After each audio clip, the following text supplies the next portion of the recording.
We often hear riders, teachers, coaches, and commentators alike using terms like full or maximum lean angle. But what exactly does that mean? How far can we lean a bike? Is there a point you shouldn't go past? In this video, I'm going to touch on how far we should be leaning our bikes on the track and how the amount you do lean can change depending on the situation.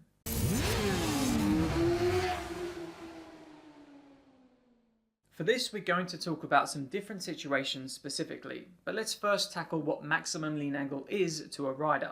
It is, quite simply, leaning the bike as far as you physically can while leaving a small amount in reserve.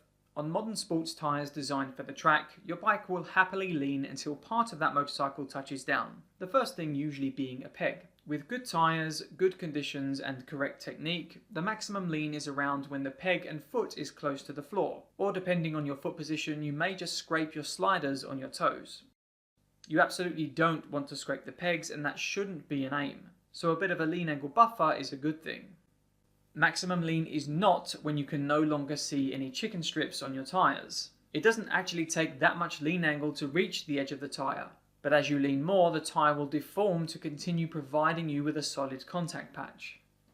So again, maximum lean is basically leaning as far as the bike will allow while leaving a little bit in reserve, because after all, we don't want any solid parts of the bike touching the deck. Okay, so let's talk about reaching maximum lean in standalone corners. For most corners, there'll be a period of time where you'll want to reach maximum lean angle.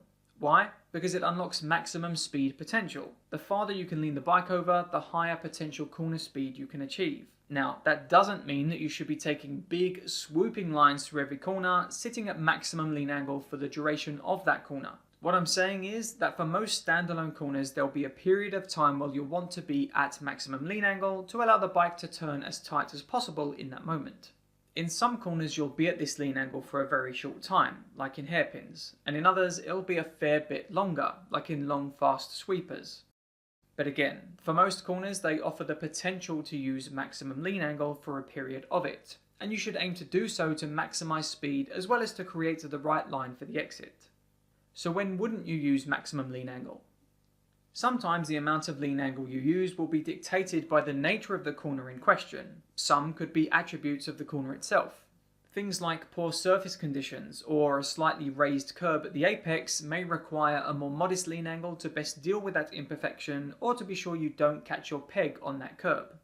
Other reasons could be because of what comes before or after the corner. If a slow, tight corner is followed by a wide corner with a large radius, you're simply not going to have enough speed going through the second corner to need high lean angle. Basically, your speed potential, and therefore your lean angle, is dictated by the piece of track before that second corner. Camber may also play a part. Negative camber may require a more cautious approach with the track falling away from you. Poor conditions or lower tier tyres will have a similar effect. If your tyres can't work as effectively in those conditions, or you're simply not using tyres designed with sport riding in mind, lean angles will need to be more modest. What about different bikes and bike setups? There's a reason why I'm not putting any hard numbers on any of this, and that's because the lean angle potential from bike to bike or from setup to setup will be different.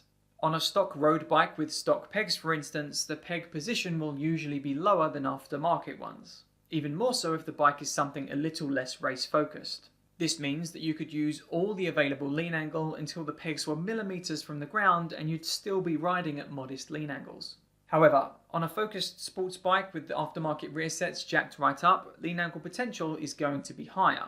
On good track rubber, you'll still be following similar rules with how much lean angle you use, but you'll need to take even more care with the other controls at these lean angles. Most notably when you first tap in the power or how deep you trail the brakes into the corner.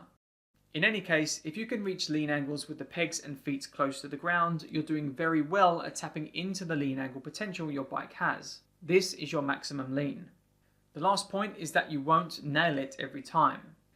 Even the best riders in the world don't ride around corners at the exact same lean angle every single time, with their pegs millimeters from the track surface. As their speed and position changes from corner to corner based on the situation they're in, so will their lean angle. And these guys have an extremely sensitive sense of speed. But that's not what I'm asking of you here. For starters, I know that many of you watching this will be a fair way from the kind of lean angles I'm talking about, and that's fine. The main point is to merely demonstrate what's possible and what you should be aiming for long term as you improve your rider skill to help you get more from the corners you're riding through. So remember, and generally speaking, for most corners you're going to want to aim to use all of the available lean angle where it's safe to do so to maximize speed through the corner while remaining on the correct line for it. This means with your peg and foot close to the floor. With correct technique, this is perfectly safe to do and will help you maximize potential.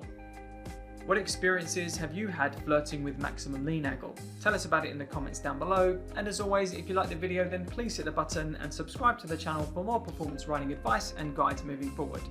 Take care.